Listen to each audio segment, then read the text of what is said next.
သင်္ဃာယနာတင်ပွဲကြတော့ပြိသံဃာ900ရှင်မကတ္တဗကိုရောမြတ်ကြီးကရွေးချယ်တကယ်ဆလပညပရိသံမိတာပတ္တ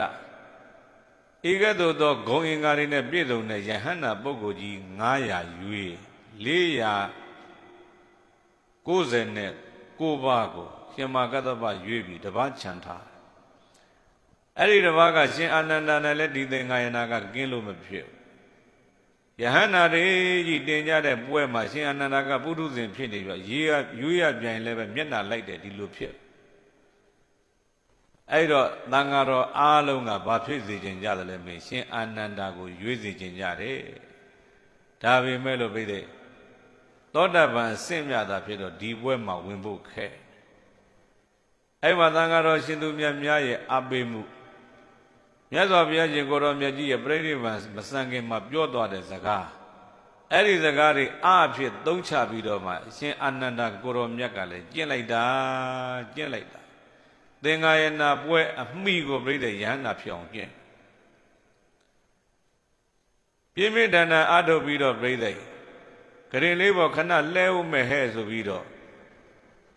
ကရင်လေးပေါ်ခဏလဲလိုက်တဲ့ချိန်ခေါင်းကခေါင်းအောင်ပေါ်မချမိခြေထောက်ကပြိတဲ့အောက်ကကြမ်းမြင်နဲ့လွတ်သွားတဲ့အချိန်လေးမှာအရှင်အာနန္ဒာကိုရောမြတ်ကြီးအာသောကင်းกว่าပြီးယဟန္တာဖြစ်တယ်သင်္ဃာယနာတင်ပွဲသံဃာ900အကုန်စုံရောက်နေတဲ့အချိန်မျိုးမှာရှင်အာနန္ဒာကိုရောမြတ်ကမြေကြီးတွေကရှို့ပြီးတော့သူ့ထိုင်ရမဲ့ခုံကိုသွားပြီးတော့ထိုင်ပြတယ်အာသောကင်းกว่าတဲ့ယဟန္တာကြီးဖြစ်ပြီပေါ့အဲ့ဒီမှာပြိတဲ့သင်္ဃာယနာတင်ကြတယ်အရှင်မာကတ္တဗကမေးတယ်အရှင်ဥပါလိကဝိနည်းကိုဖြေကြတယ်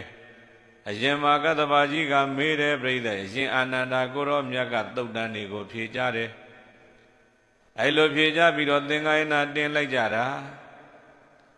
သင်္ဃာယနာတင်လို့ပြီးတဲ့အခါမှာဆွေးနွေးတယ်ပေါ့ဘာဆွေးနွေးတယ်လဲမေးတော့ရှင်အာနန္ဒာကိုရောမြတ်ကိုဘုရားကမိန့်ခဲ့ဘူးတယ်အေးမင်းတို့တွေငါပြိဋိဘံစံဝင်ခြုံငိမ့်ရွှေဇတ်တော်သိမ့်ပြီးတဲ့နောက်ပိုင်းမှာခုတ်ရနုခုတ်ရကသေးငယ်အလွန်သေးငယ်တဲ့သိက္ခာပုဂ္ဂလိတွေမျိုးပယ်လိုကပယ်နိုင်တယ်ကွယ်လို့ဒီလိုပြောသွားအဲ့ဒီမှာရှင်အာနန္ဒာကိုရောမြတ်ကြီးကလည်းခုတ်ရနုခုတ်ရကဆိုတာဘာတွေခေါ်တာပါလဲဘုရားဆိုတာဘုရားကို तू မလျှောက်လိုက်ရဘူးမလျှောက်လိုက်ရတော့ပြိတဲ့အဲ့ဒီသင်္ဃာယနာတင်ပွဲကြွလာတဲ့သံဃာတွေဆွေးနွေးကြတယ်ခုတ်တာနုခုတ်ရကဆိုတာဘာလဲတချို့ကလည်းပါရဇိကလွယ်ကျန်တာတွေကခုတ်တာနုခုတ်ရကတချို့ကလည်းသံဃာဒိဋ္ဌိနဲ့ပါရဇိကထား